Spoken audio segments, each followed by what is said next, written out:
এসেছি দিদিমণি ধরেছি হাতানাতে যে স্কুলে খাবারটা দিচ্ছে পোকা গিজগিজ করছে, চালে ভাতে পর্যন্ত পোকা গিজগিজ করছে, ডিম ছাড়ায় না, ডিম গোটা গোটা ডিম ভাতের মধ্যে দিয়ে দিচ্ছে, কোনো সময় অর্ধেক করে দিচ্ছে, সে ডিমের খোলা ভাতে পড়ছে, বাচ্চারা খেয়ে অসুস্থ হচ্ছে। আমরা দিদির হাতে নাতে ধরেছি, এমনকি চালের বস্তা পর্যন্ত আমরা পেয়েছি, পোকা গিজগিজ করছে, চালের ডেট পার হয়ে গেছে, সে চাল ডাল তেল সব ডেট পার হয়ে গেছে, সেই জিনিস নিয়ে বাচ্চাদেরকে খাওয়াচ্ছে।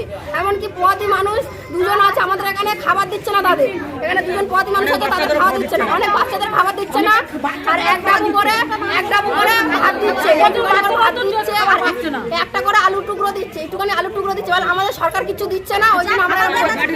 তারপরে প্লাস্টিক পুড়িয়ে ডিম সিদ্ধ করছে, গ্যাসগুলো ইয়ে করছে না, সরকার কি কাঠ কিনতে টাকা দিচ্ছে না, না গ্যাস কিনতে টাকা দিচ্ছে না, প্লাস্টিক পুড়িয়ে ডিম সিদ্ধ করছে, প্লাস্টিক পুড়িয়ে রান্না করছে, ডাল সিদ্ধ হয় না, কাঁচা কাঁচা ভাত থাকে। আর এমনকি 6 বছর আগে আমি যখন স্কুলে এসেছি আমার বড় মেয়ের জন্য, আমার বলে যে আমার বর বিজেপি করে, ওই জন্য আমার কোনো খাবার দাবার হবে না, তুমি চলে যাও, দূর দূর করে তাড়িয়ে দিয়েছে। আর ওনার বর আমার বলে যে স্কুলের ধারে কাছে যাবি না।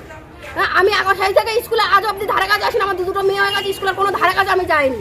আজকে আমরা দিদিমণির হাতানাতি ধরেছি, সবকিছু তোমাদের দেখাচ্ছি, তোমরা দেখে নাও। সুবোধ রায়ের বাড়িতে ছিল, বাড়ি ছিল তৃণমূলের নেতা, সে তৃণমূলের বড় নেতা, তার বাড়িতে ছিল।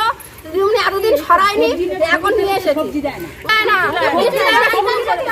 ধ্যান ভাত করে দেয় বাচ্চারা, ডাল সেদ্ধ হয় না, চাল সেদ্ধ হয় না, এমনকি বাচ্চাদের গায়ে পর্যন্ত হাত দেয় না, বাচ্চাদের গায়ে হাত দেয় না। বাচ্চাদের যখন ওজন করাতে নিয়ে আসে উনি মুখে কাপড় চেপে বলে ওখানে ঝুলিয়ে দাও, ওখানে করে দাও, উনি বাচ্চাদের গায়ে পর্যন্ত হাত দেয় না। এসে আমরা কি বাচ্চাকে অসুস্থ বাচ্চা নিয়ে আসি ওনার কাছে, উনি মুখে কাপড় দিয়ে রাখে, হাতে হাত গ্লাস পরে থাকে, বলে ওখানে ঝুলিয়ে দাও। কেন ওনার হাত দিলে কি হাত ক্ষয়ে যাবে ওনার?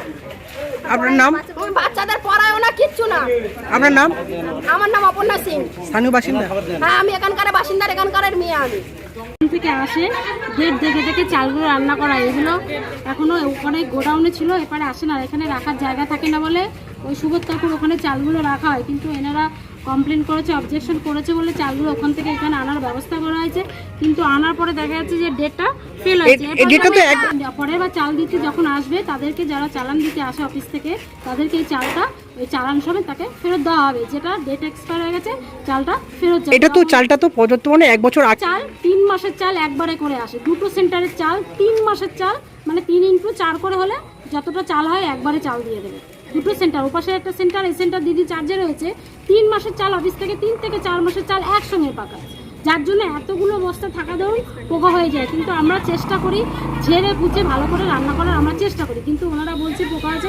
এবার খুললে হয়তো দেখা যাবে ভেতরে হয়তো পোকা নেই, উপরে আছে, যেটা পোকা থাকে বেশি হয় সেই চালগুলো চালানের সমেত অফিসে পৌঁছে। তাছাড়াও এখানে গ্যাসের দাম বাড়ার দরুন ওই বাইরে ইট বসিয়ে ওই ডিমের ট্রে দিয়ে ডিমগুলো সিদ্ধ করা হয়, বাইরে এখানে বসে ডিম সিদ্ধ করা। ওটা তো সরকারি এতে নিয়ম নেই যে কোনো প্লাস্টিক? এতদিন বলেনি, এবার বন্ধ করা হবে, এবার বন্ধ করে দেওয়া হবে। আর অন্য যখন অবজেকশন করছে আর তখন তাহলে ডিমের ট্রে দিয়ে সিদ্ধ করা হবে না, আর কোনো সিদ্ধ করা হবে না, বারণ করছে আর করা হবে না, এটা সম্পূর্ণ মিথ্যা।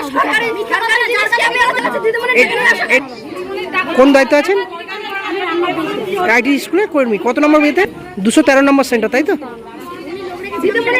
জয়নগর আপডেট, সত্যের পাশে, খবরের আগে।